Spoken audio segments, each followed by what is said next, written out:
How much of your paycheck should you invest? This is a great question, and I'm going to be answering it in this segment that I'm calling Office Hours.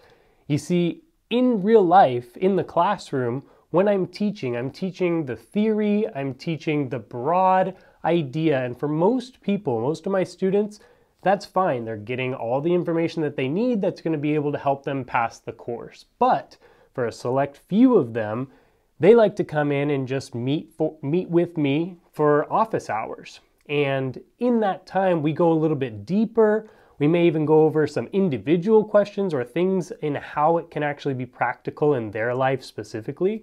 And so I thought, why not do the same thing for my YouTube channel? And so this segment's going to be all about you and individual answers, and it's going to be raw, uncut. I'm just going to be speaking from the heart and not have any edits, so might be a little bit rough, but it'll also be real. So each and every week I'm going to do a video just like this where I'm going to answer either a question that I got from my students during the week that I think would be valuable for you, or I'd love it if you have a burning question that you just throw it down in any one of my videos, but specifically in this.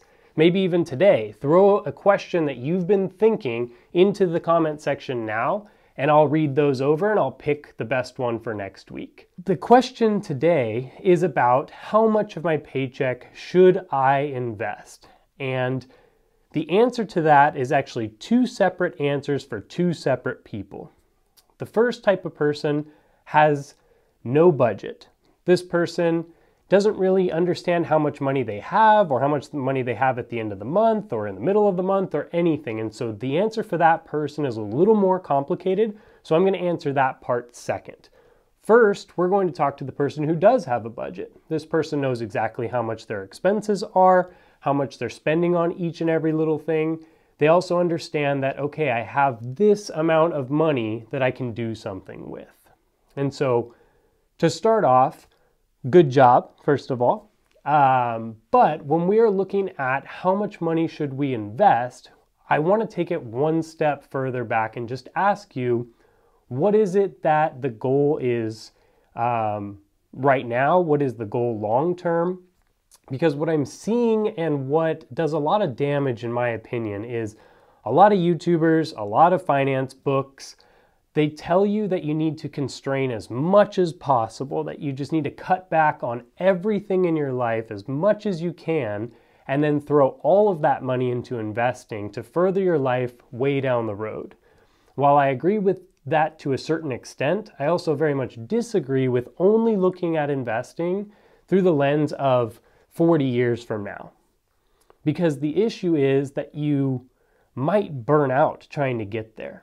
And so I liken a lot of investing to sports and physical fitness, especially since I had owned a gym for the last 9 years, and so I saw a lot of these parallels.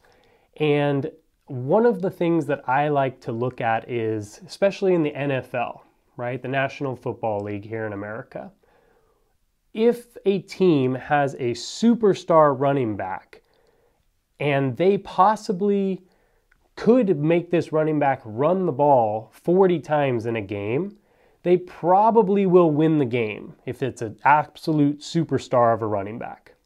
The statistics are, though, that if a team does this over and over and over throughout the whole season, during that season they may do very well, but almost every single time the next year, that running back is either injured or doesn't do as well and really doesn't ever recover from that. And the reason for that is, even though this person was a superstar, absolute animal of an athlete, they just can't handle being burned out like that. And so the same thing happens with your finances. If you have a certain amount of money that you could put towards investing, but that means that you don't have any money for right now at all, over time, you're going to start to get burned out and you may just stop this altogether. What we're looking for is a consistent amount that you can invest forever, because the data on that is that even if it's a little bit less each month, it's going to be more in the long term because of this consistency. So as far as percentages, something that you can actually walk away from, what I like to tell people is, if you can invest in your retirement with 10% of your paycheck, 10% long term, you're going to be in a very, very good spot. The goal for people eventually is up to about 15% into retirement. Then as far as a brokerage account or something that isn't necessarily investing for only long term, maybe 5 years down the road, 10 years down the road, I like to tell people 5 to 15% there as well. So in general, if you're investing in total 20 to 30% of your entire paycheck, you're in a really, really good spot. Most people are closer to 10% total, and that's great too. But if we can have a goal of 20%, maybe 10% to retirement, 10% to the brokerage account, that would be great. Again, though, I really want you to prioritize your mental health and your family's health and the health of you and your partner, or whatever that may look like. And sometimes that means that we need to look at what we need today and what we might need in the next year or so, maybe go on a trip. Again, longevity and consistency is huge on something like this. Now, for the other person doesn't have a budget. So now if that's you, if you have no budget and you have no idea kind of how you're spending your money, you have a general idea, but you really don't know, we need to get you to get on that budget first. Because I can't tell you how much of your paycheck to put into investing if I don't know if you even have any money at the end of your paycheck to be able to do so. I don't know what your living expenses are, and so we have to stop the bleeding there. And so if that's you, what you're going to want to do is watch this video that I made. And you're going to want to stop everything you're doing right now to watch this, because I go step by step. I help you build out a budget. And especially for those of you that have tried to do a budget before, this one's going to be for you because it's not super, super hard, rigid lines. It lets you have the freedom to pick what it is that you want to do in order to meet your goals. Watch this video now, and I'll see you next week for the next office hours.